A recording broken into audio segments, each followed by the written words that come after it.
Hello friends, my name is Sarita and most welcome to my channel Soham education.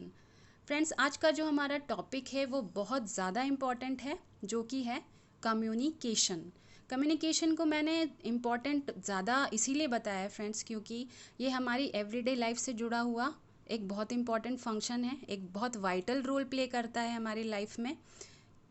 क्योंकि क्या होता है कि ये जो हमारी 80 से 90% एक्टिविटीज़ हैं, जो भी टास्क हैं, वो मेजरली कम्युनिकेशन के थ्रू ही की जाती हैं। सो इसके अंदर हम देखेंगे फ्रेंड्स कि मीनिंग ऑफ कम्युनिकेशन क्या है। Definition of communication, definition by Allen Louis a, means of transmission, steps in the process of communication और उनका brief explanation. So friends, without any delay let's get started. सबसे पहले हम देखते हैं कि कम्युनिकेशन एग्जैक्टली होता क्या है। कम्युनिकेशन को अगर सिंपल सेंस में हम लें, एक नॉर्मल सेंस में अगर हम बात करें, तो it is a kind of interaction among two और मोर इंडिविजुअल्स, जिसमें कि दो लोग या दो से ज़्यादा लोग अपने आइडियाज़, मैसेजेस को एक्सचेंज करते हैं। ये सिंपल एक इसको मीनिंग हो गया। तो चलिए हम इसका मीनिंग देखते हैं कि कम्युनिकेशन क्या होता है। Communication is a two way process of exchanging ideas, messages और information with which begins with sender and ends with the feedback comes from the receiver to the sender। Communication को two way process इसीलिए बोला गया है friends, क्योंकि इसमें basic elements जो होते हैं वो दो होते हैं। First one is sender and second one is the receiver. और इसमें क्या होता है कि जो सेंडर और रिसीवर होते हैं, उन दोनों के बीच में एक्सचेंजिंग होती है किसी भी तरह के इन्फॉर्मेशन की, मैसेज की, आइडियाज़ की। और फिर क्या होता है, जो रिसीवर होता है वो एक प्रॉपर फीडबैक, जो भी इंफॉर्मेशन उसके पास आई है उसका एक प्रॉपर फीडबैक उस सेंडर तक पहुंचाता है, तभी ये प्रोसेस कंप्लीट होता है। देन हम देखते हैं कि डेफिनेशन क्या कहती है कम्युनिकेशन के बारे में। Communication can be defined as transmission और exchange of ideas, views, messages, information और इंस्ट्रक्शन बिटवीन टू और more persons by different means. Communication को डिफाइन किया गया है कि इसमें क्या होता है, ट्रांसमिशन और एक्सचेंज होता है आइडियाज़ का, व्यूज़ का, मैसेजेस का, इंस्ट्रक्शंस का, इंफॉर्मेशन का, दो और दो से ज़्यादा लोगों के बीच में अलग अलग माध्यम के द्वारा। माध्यम कुछ भी हो सकता है, जैसे कि verbally, in the form of writing, written form में, और by using the gestures. Gestures होते हैं फ्रेंड्स कि हम बॉडी लैंग्वेज या फेशियल एक्सप्रेशंस के थ्रू कुछ अपनी बातें लोगों तक बताना चाहते हैं। सो आई होप फ्रेंड्स कि आपको कम्युनिकेशन का मीनिंग और डेफिनेशन अच्छे से समझ में आया होगा। इसी के साथ आगे बढ़ते हुए हम देखते हैं कि डेफिनेशन जो मैनेजमेंट एक्सपर्ट लुइस हैं वो क्या कहते हैं। Definition by Alan Lewis A. Communication is the sum of all things one person does when he wants to create understanding in the mind of another. It involves a systematic and continuous process of telling, listening and understanding. अब management expert Elon के according communication उन सारे चीज़ों का सम है, उन सारे चीज़ों का सम है जो एक पर्सन एक दूसरे पर्सन के माइंड में अंडरस्टैंडिंग क्रिएट करने के लिए करता है। और इसमें इन्वॉल्व होता है एक सिस्टमैटिक और कंटिन्यूस प्रोसेस। कंटिन्यूस प्रोसेस इसीलिए क्योंकि सेंडर मैसेजेस देता है, फिर सेंडर रिसीवर तक वो मैसेजेस पहुंचते हैं, फिर रिसीवर फीडबैक फिर सेंडर को देता है। तो एक तरह से एक साइकिल फॉर्म होती है, साइक्लिकल प्रोसेस भी इसे हम कह सकते हैं। और इस प्रोसेस में क्या इन्वॉल्व होता है, 3 एलिमेंट्स ज़्यादा इन्वॉल्व होते हैं। पहला है बोलना, देन सुनना, फिर समझना। तो ये तो थी डेफिनेशन जो कि एलन के अकॉर्डिंग थी, जिसमें कम्युनिकेशन को बहुत अच्छी तरह से समझाया गया। अब हम देखते हैं कि common means of transmission of information क्या होते हैं। ये बहुत सिंपल है फ्रेंड्स, आप सब भी इसके बारे में जानते हैं, जैसे कि स्पोकन वर्ड्स होते हैं, written words, diagrams, pictures and graphs के थ्रू हम ट्रांसमिट करते हैं इन्फॉर्मेशन को, और जेस्चर्स के थ्रू। जेस्चर्स होते हैं बॉडी लैंग्वेज और फेशियल एक्सप्रेशंस के थ्रू। अब हम चलते हैं कि कम्युनिकेशन प्रोसेस क्या होता है। कम्युनिकेशन प्रोसेस भी जो है बहुत मेजर रोल प्ले करता है किसी भी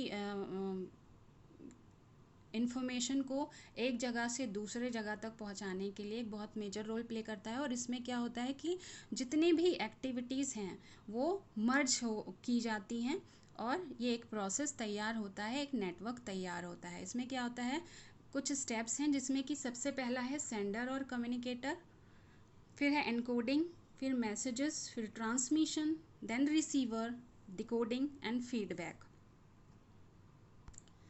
तो आइए अब हम इन सारे प्रोसेस के अंडर जितने भी स्टेप्स हैं उनके बारे में एक एक करके समझें। पहला है सेंडर और communicator. The initiator, the foundation, the foundation of the communication process is known as sender। कौन होता है सेंडर? जो भी इनिशिएट करता है, जो कि कम्युनिकेशन प्रोसेस को स्टार्ट करता है, वो होता है sender. The one who sends message और who starts the communication process is a sender. इसको हम फाउंडेशन ऑफ कम्युनिकेशन प्रोसेस भी कहते हैं। देन आता है हमारा एनकोडिंग प्रोसेस। इसमें क्या होता है?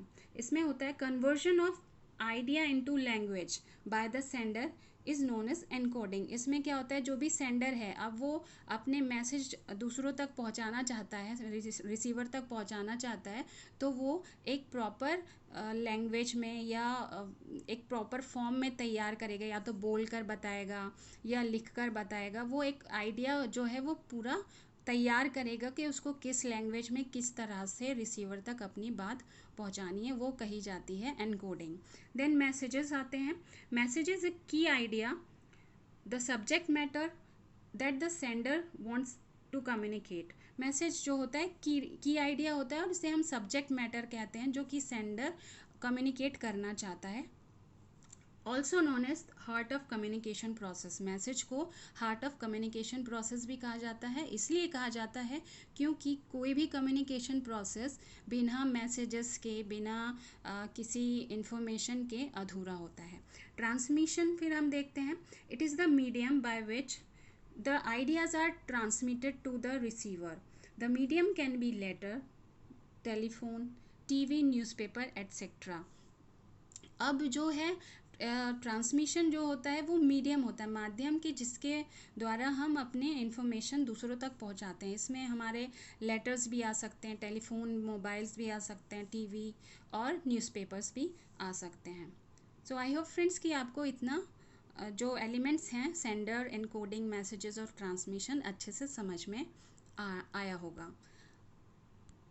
अब हम देखते हैं कि रिसीवर, डिकोडिंग और फीडबैक क्या होता है। The person to whom encoded message is reached, the person to whom encoded message is reached is known as receiver। जिस पर्सन के पास encoded मैसेज पहुंचा है उसे हम रिसीवर कहते हैं। जिसके पास मैसेज रिसीव हुआ है, जिसके लिए वो मैसेज बनाया गया था, वो पर्सन होता है रिसीवर। फिर होता है decoding. The process by which the receiver tries to understand the meaning of message in the same way as expected by the sender. Decoding एक ऐसा प्रोसेस होता है कम्युनिकेशन के अंडर जिसमें जो रिसीवर होता है वो मैसेजेस जो भी सेंडर ने भेजा है उनको उसी फॉर्म में समझता है जिस तरह से सेंडर एक्सपेक्ट कर रहा है, कि जिस तरह से वो एक्सपेक्ट कर रहा है कि रिसीवर उसे समझे सेम सेंस में जैसा कि वो चाहता है। देन होता है feedback. The final step of communication process is the form of response from the receiver to the sender is known as feedback. ये एक फाइनल स्टेप होता है कम्युनिकेशन प्रोसेस का, जिसको हम रिस्पॉन्स भी कह सकते हैं। इसमें क्या होता है कि जो रिसीवर, जब सारी इन्फॉर्मेशन उस तक आती है तो वो एक फीडबैक पहुंचाता है सेंडर तक। जो भी सेंडर चाहता था उसके थ्रू जानना, वो उस तक वो इन्फॉर्मेशन को पहुंचाता है। तो इस तरह से ये कम्युनिकेशन प्रोसेस पूरी होती है और फीडबैक इसका जो है एक फाइनल स्टेप है। इसके बाद हम देखते हैं फ्रेंड्स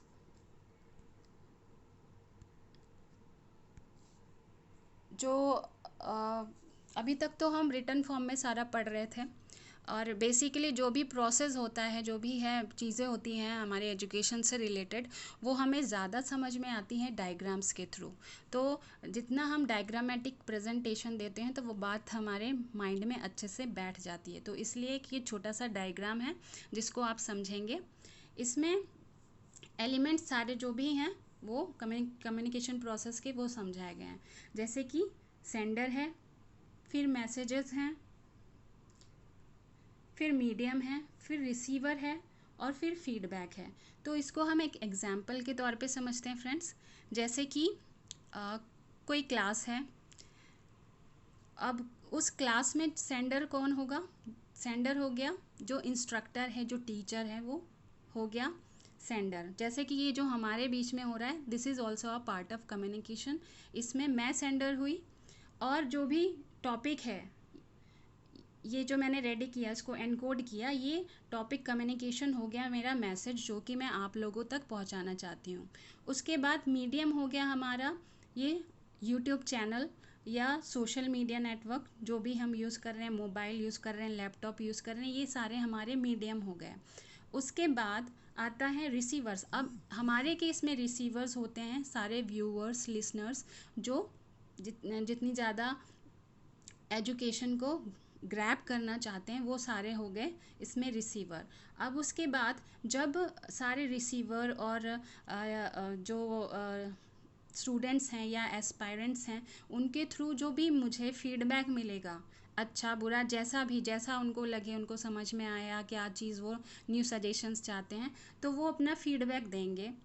अब इस फॉर्म में तो जैसे कि ये ऑनलाइन हमारा माध्यम है, तो इसमें तो आप रिटर्न फॉर्म में ही मुझे बताएंगे।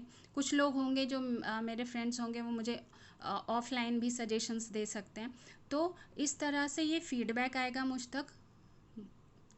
इसमें मैं सेंडर हूँ तो मुझ तक ये फीडबैक आया। तो इस तरह से कम्युनिकेशन एक प्रोसेस पूरा हुआ। और जिस तरह से मैं अपना कम्युनिकेशन लेसन आप लोगों को समझाना चाहती थी, आपने उसी सेम वे में उसको समझा, अच्छे से उससे जानकारी ली, तो फिर ये कम्युनिकेशन प्रोसेस मेरे लिए भी पूरा हुआ।